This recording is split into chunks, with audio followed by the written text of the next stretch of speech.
was 19 years old, I was in the workhouse and I flattened my sentence out because I was acting up all the time. But one night I had a dream while I was in segregation, and it's a dream that I've never forgotten to this day. Here I am in my 60s, and I still go back to that dream and I see it working through my life in so many different ways. And there's points of clarity that came by and by through the decades about the dream, but I knew it meant something. There was a feeling that I've had in my life when I have a dream, right? And there's a certain feeling in a dream that is, you just know it's more than just a psychological manifestation. But I didn't understand the dream at all at the time I had it, although I viewed it as remarkable and I had a few conceptions about it. But the dream was, I was in a semi-trailer at night, you know, and I was a passenger. I was sitting in the middle. There was the guy that was driving the rig, and I guess his partner, you know, in business or something. But I didn't feel like I was part of their, I don't know. I just didn't fit in a way, but yet they knew me. And they had decided to, tank up and pulled over into a restaurant, motel, gas station area, and decided to get a bite to eat while they were tanking up.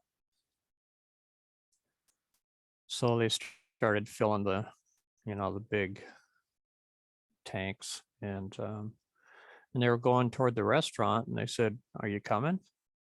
And it was a really nice night out. I just kind of wanted to be away from any noise. And I told them, "No, it's nice out. I think I'll just enjoy the weather. Thanks." And then they said, "Okay." They were going into the restaurant, and then I walked away from the gas station restaurant area toward the motel. And it was a lot quieter back there, and they had a parking lot. And there was a guy wearing a gas station, like a mechanic outfit. Like, they have gas stations, and the guy has their blue and white shirt with the pinstripes down the top and then work pants, He was working on this guy's engine, and the guy that owned the car was obviously grateful for the work that the guy was doing. I mean, here it is at night, and he's working by moonlight, basically. He didn't have a headlamp, he didn't have a flashlight, no street light, anything. And the moon was so bright, it was a full moon,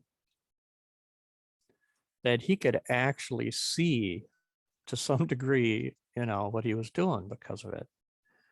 And I thought it was kind of interesting. I mean, I could tell that what was being done was out of the kindness of his heart, like he was either doing it for free or yeah, I just sensed his work was for free. It was just doing a guy solid.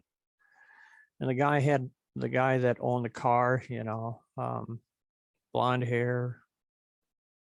I don't recall eye color, white skin, light white skin, and had his arms folded, in front of him. He had beige sweater on, and or I don't know, not really a sweater, but a pullover type thing. It was sweater like, and I just kind of sized it up, and I thought, remarkable. It's kind of cool. It was a little kind of heartwarming. But then I noticed I think I started to walk a little bit, and then I noticed some movement up in the sky. And and I looked up in the sky, and there's all these colors coming down out of the sky. And every color of the rainbow and more, every color imaginable and more was coming down out of the sky. And it came down and splashed on this one wall that was built up maybe 4, 5, 6 feet high, maybe 10, 12 feet, wide, a couple of feet thick, maybe, who knows? But the colors just were going down and hitting this wall. And the wall was made out of like those shale type stones that are stacked on each other, and they looked really nice, And but what they were doing out there in the middle of nothing, wasn't a parking space, it wasn't anything, it was just this wall and nothing else around it, right? And the water and the liquid fire water, I'm going to call it, as it continued to splash into this wall, it was like it was being absorbed by the wall. The energy of the colors were being imbued into this wall, and slowly but surely the wall was starting to get like moving with those colors within it. And then slowly 4 words formed, and they lit up, and they were like not just a solid glowing like color, but it was multicolored, and they were growing and weakening and growing and weakening, but they were very clear words. And it said, "The Lord," top 2 words, "is coming," bottom 2 words. And I thought, that's very strange. And then I was contemplating what that meant, and I looked over, and then I saw this like white stairway, kind of pyramidal maybe, they were wide at the base and going up and getting more narrow as they went up, and they were pretty high up there. The top of it, I couldn't see the top of the stairs, but that bottom stair was really high and wide, and reason unknown, I just decided to try and jump up on that first stair, and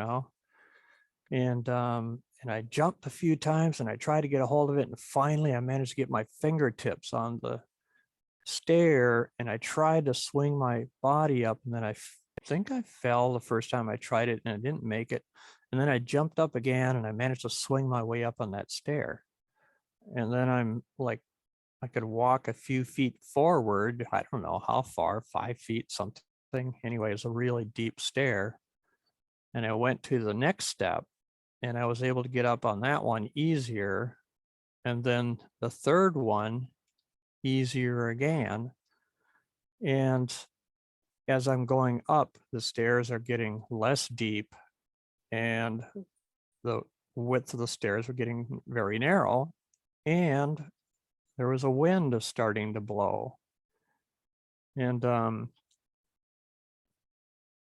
higher up I got, the more I had to cling to the stairs to keep from being blown off. It's like the wind itself had a consciousness in it, and it wanted to blow me off of these stairs or these steps. And I started getting really scared, and I remember, it was like the 9th stair, and I was reaching for the 10th one, and I was getting really scared, because the wind was blowing so hard, and I thought if I went up too high to reach for the next stair, I was just going to be blown off to my death, And I said a prayer. I said, "God, help me," or something like that. And as soon as I did, a rail appeared, and I reached up and I grabbed that railing, and there's a metal railing, um, like a rod of iron or whatever you want to call it. I don't know, but it just, and I reached up and grabbed it. And a rod of iron never occurred to me until this moment. For some reason, those words came in my head. But then, I quick jumped up those last 3 steps, 10, 11, 12. And when I got to the top step, again, the wind was gone. Oh, yeah. And as soon as I grabbed that rail, the wind immediately slowed down, maybe even stopped. I don't know. But that's when I jumped up and I got to the top. And when I got to the top, there was a rail going all the way around the top of this. And I knew in my spirit mind that this was 25 feet by 25 feet square exactly. And how I knew that, I couldn't tell you. I just knew it was 25 by 25 feet. And as I stood up on that landing on the top of this pyramidal thing, I guess, I looked over because I noticed something across from where I was at, and there was a ballroom suspended in air. There was nothing underneath it, but there was all these people in this ballroom, and they were dressed in fine attire, tuxedos and gowns, and people were going around with drinks and serving them. And, there was this big golden sun of a clock in the back of their room. And it had like these big streams of gold coming out from the clock as if it was a sun, and the sunlight, was the golden beams of sunlight coming out of it. And I realized, that I was at exactly the same level as they were. Like where their feet were and my feet were, exact same level. And I sense an equality there, not an equality of wealth, but an equality maybe of height or meaningful height. And, that part is maybe still a little bit of a mystery to me, but I felt like that was the world, like that was the world, and that was people that had riches, and they were the ones running the show, I guess, in this world or something. And then I heard like this revving sound in the distance, just a real faint noise, and I couldn't figure out, like, okay, what's that? And then I thought, wait a second, is that the truck? And I went to the side railing and I looked down to where, the gas station and the hotel and everything was. And I could see the truck, I could hear it revving and then starting to leave. And as it started to leave, I started yelling down to them, wait for me. But they couldn't hear me. And it was kind of like when I was there, and the guy that was looking at the car and the guy and the worker, they didn't know I was there either. There was just it was like I was a ghost, invisible to them or something. But then when those guys left and I had nobody there, I just felt so alone, just dreadfully alone and lonely. And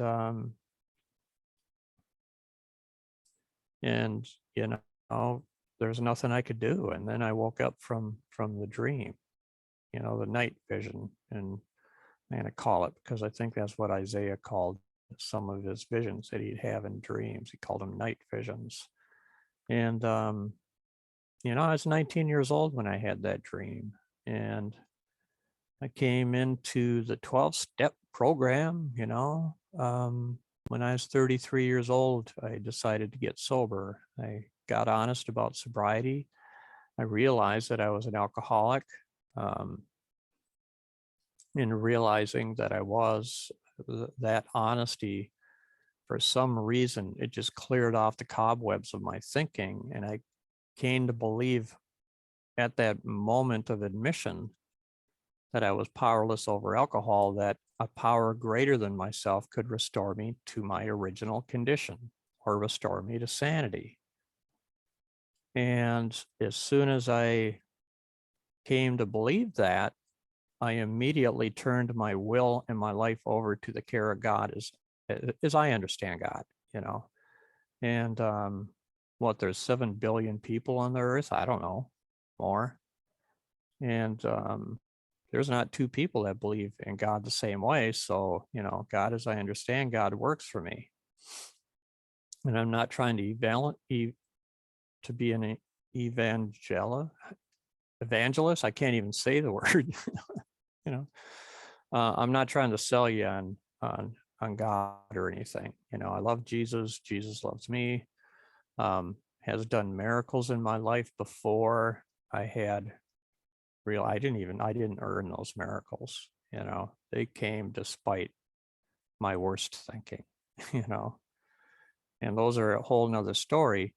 But then, you know, as I look back on this night vision, you know, that first step was the hard one and the tall one and the main one to get, you know, and then the danger that comes with the world trying to blow you off your steps. The higher you get up those stairs, you know, the more resistance that you'll feel. And I don't know, maybe it's not an apt metaphor for everyone, but I felt like it was talking to me. But I still, you know, when I said that prayer, it was answered and I got the rail, and the railing was all along the top, right? So I still had the railing up there, but the wind wasn't blowing and the moon was still bright, and it was a very peaceful feeling. And, you know,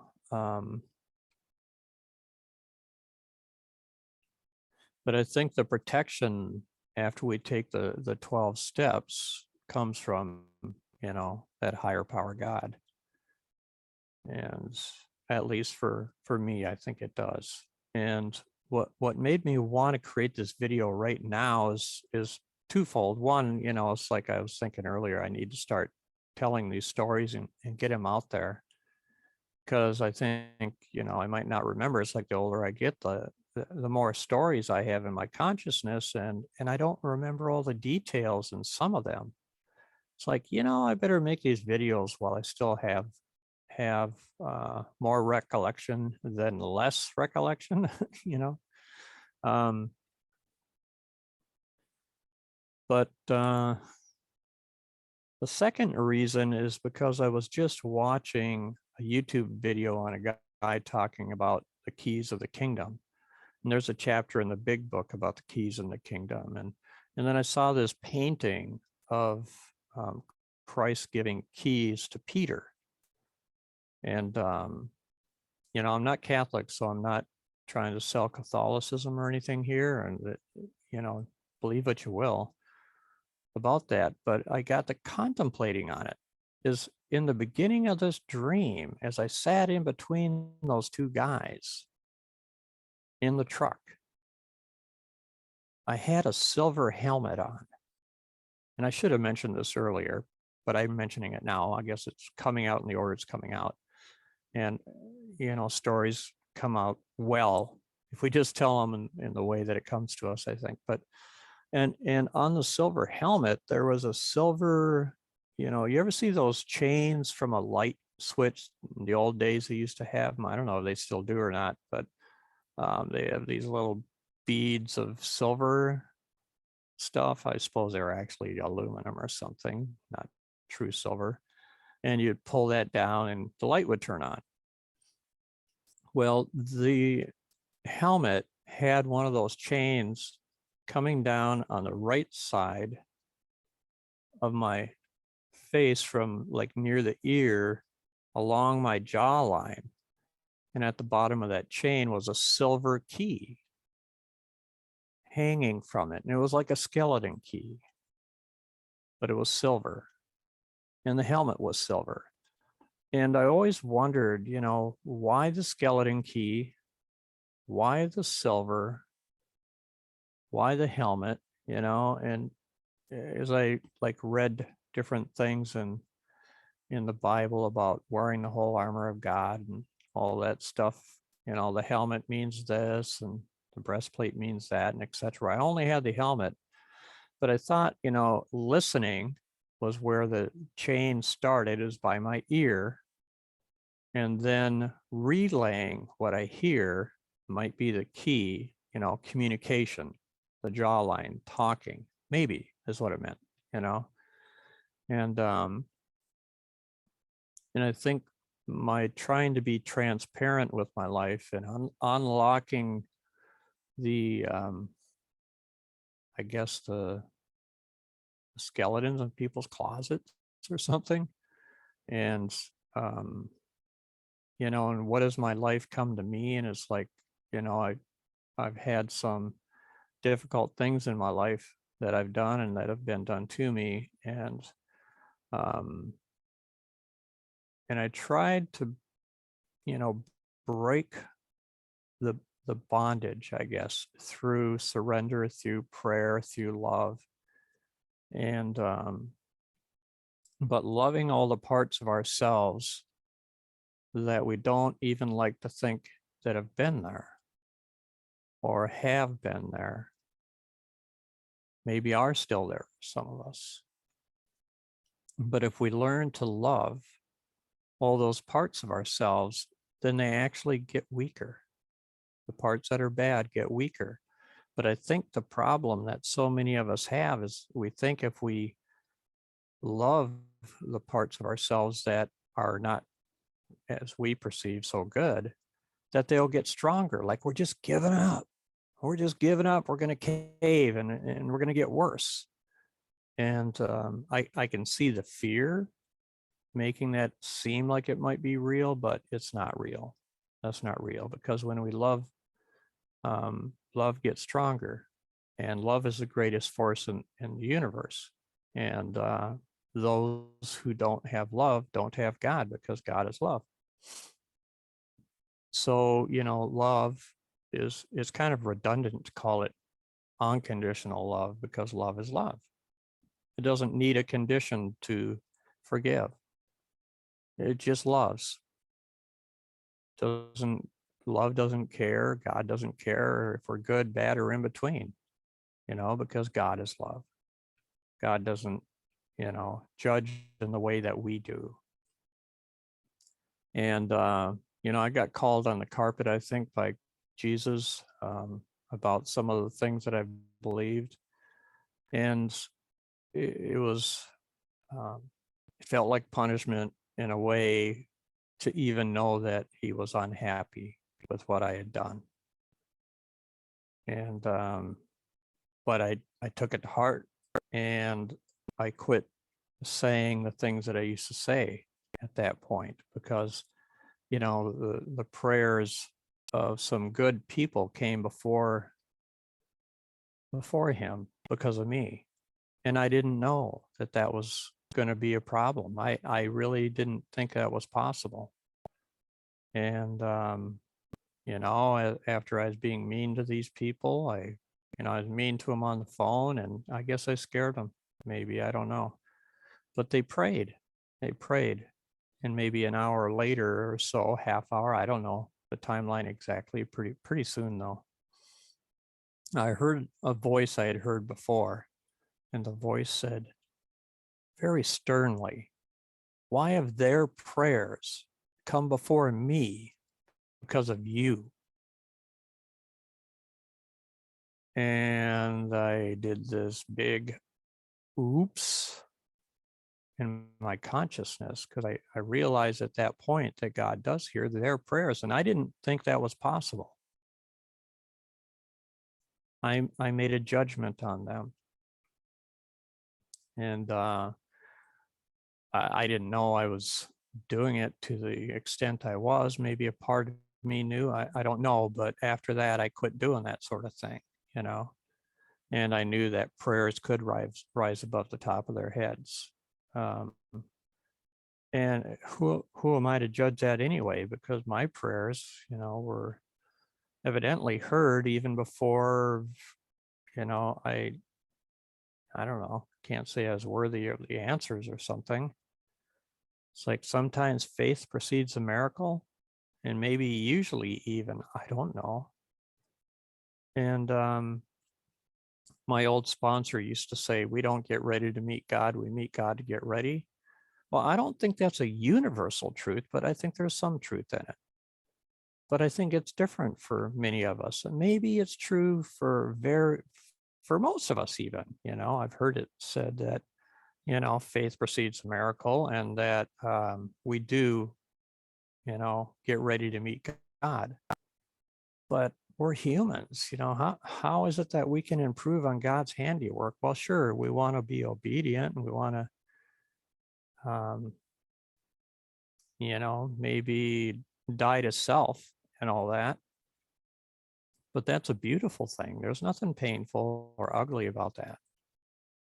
And what it all means entirely, I don't know. Who am I to say? I'm a human being. Am I going to be able to describe God? All I have is my experience. And all of our experiences are different. I might an hour from now realize something or think differently about something than I did while I was making this recording. But I wanted to get this vision out there, and I've always been reluctant about, repeating certain stories because I feel like they're sacred, and I don't want to, create problems and, and be criticized or condemned or something by people. But I just feel like I got to get that out of my head, and I need to love the part of me that is afraid of you and of being judged by people. If you've gotten this far in this recording, there's no way that you would be one of the people that are judging me. The people that are judging me would be gone within 15 seconds or 30 seconds. So I want to thank you for being here, and I'm going to wrap this up in the same way I do most of my little recordings is remember to tell 3 people a day that you love them, and make sure that one of those 3 people that you say it to really need to hear it, and they might not be ones you want to say it to. Find somebody it's difficult to say that to and tell them. Pass it on. This is how we can make thy will be done on earth as it is in heaven, because they love each other in heaven, and we're instructed to make that prayer. And if it wasn't possible, we wouldn't be told to do it. This is how we do it, through love. And there's probably people out there who have never heard someone tell them that they are loved by someone who looks like you, or thinks like you, or is like you, or whatever, or they just need to hear it in that very divine moment, right when they're ready to give up. You might be the one that comes up and says, I love you. And it might save their lives. And then they turn around and then they pass that love on, and then we're building the kingdom. So, don't waste your life by thinking about other things. Tie them all back to the roots of love. Turn your whole life over to that care. Peace out. I love you.